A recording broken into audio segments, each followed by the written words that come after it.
Panggih deui jeung kariweuhan poe Senen. Kadatangan tamu rombongan gareuli. Tuluy we masak sop kelek hayam. Wayah nariweuh deui tamrukeun deui tah istrikaeun teh. Langsung pigawe. Bunit cenah. Eta kumaha carana? Istrika rok anu dirempel kitu. Ari bunit mah sok diistrika luar jero besti. Ngarah pas lempang ngagebrai teh. Palebah anu katutupana tetep rapih. Disingkat we nya besti geus beurang. Tah singkat cerita ngistrikana geus beres kabeh. Sok kadinya gara pararake. Si bungsu mah kuku rumuyan kene. Tah si pangais mah geus beres tarapti. Hayu dede cenah teteh mah bade ti payun. Tuh da mung ari ditinggalkeun maning tah. Sok-sok burukeun atuh. Jig beri ka ditu. Alhamdulillah urusan bocil geus bareres. Hayu we ayeuna mah seperti biasa urang ngalaksanakeun tugas harian ti juragan. Tah iya ye besti urang moekeun heula bubututan. Jeung pernah aya nu komen, "Bunit cenah ari eta acuk juragan sok usaha dicucina." Sok kunyalira besti. Nah aku naon cenah? Teu kunaon kahoyongna we kitu. Detik kapungkur keneh oge sok nyuci kunyalira juragan mah. Alhamdulillah kabantuan sakitu ge besti. Tah ayeuna mah urang turunkeun we ieu si bubututan teh. Caricing maruntang bisi marurag.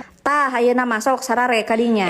Reka mana cenah Bunit? Ke lareka handap heula sakedeung. Sakedeung we wadul. Hiap ka dieu pigawe heula ieu. Ning tuh kalah tungtungna mamaksakeun mengurus bubututan. Tapi heueuh da sakuduna mah kieu besti. Pulang di ala teh kudu langsung dipiara. Tah singkat cerita we lah. Alhamdulillah geus beres menang dilepan jeung istrika. Langsung we ayeuna mah urang sesebret. Samemeh turun ka dapur teh urang taraptikeun heula pagawean di luhur. Marah henteu pulang anting naik turun tangga. Lumayan da besti sesapungkul ge kesel. Mangkaning ieu teh disingkat-singkat video teh. Karunya cekeng teh bisi boseneun nu nongton. Hayu we meureunna nempo si Bunit ngagulawing-gulawing sapu. Tah ieu urang sampaikeun heula anu teh kontraridu. Kela bestinya sakedeung deui kagok ye. Geus tah ieu sampah teh geus pinuh urang turunkeun ka handap. Urang amprokeun jeung babaturanana. Meungpeung keur datang hidayah ka daek si Bunit teh. Hayu we urang langsung jelegurkeun. Tah sok caricing heula di dieu. Tah ieu babaturanana 2 toronton ye. Langsung we hayu urang angkut ka tempat peristirahatan terakhirna. Tah seperti biasa we di dieu besti. Bari kabeneran ning ieu cuaca cakot moleret kieu. Tuh jadi we babari ngajelegurkeun teh. Alhamdulillah singkat cerita sampahna geus beak. Kulantaran tadi teh lila ngajanteng di nu panas. Nepikeun ka kesang nyurucut. Kela-kela urang nginum heula besti. Lanjut we ayeuna mah urang nyieun keur eusi beteung. Tah nu kieu besti kelek hayam teh. Ari di tempat besti naon ngaranna nu kieu teh? Tah ayeuna mah urang manian heula we kelek hayamna. Setelah sekian lama membeku jadi penghuni kulkas, tah ayeuna mah urang polah maneh teh. Ngarah jadi penghuni beteung. Tah ieu keur bumbu halusna siksa.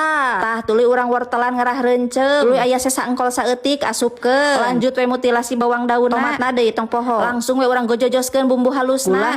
Gulah galeh. Tah kelekna geus hipu tuluy we awuran wortel. Disusul ku engkol. Tah ditambahan we ku ieu butiran baso. Lanjut we ieu sorodotkeun. Bawang daun jeung tomat tambah we saledri. Ulah poho make ladaku ngarah seungit. Tah tuluy we ancurupkeun bumbu halus anu meunang numis tadi teh. Eta teh bawang bendera Indonesia jeung muncang. Awuran bumbu sedap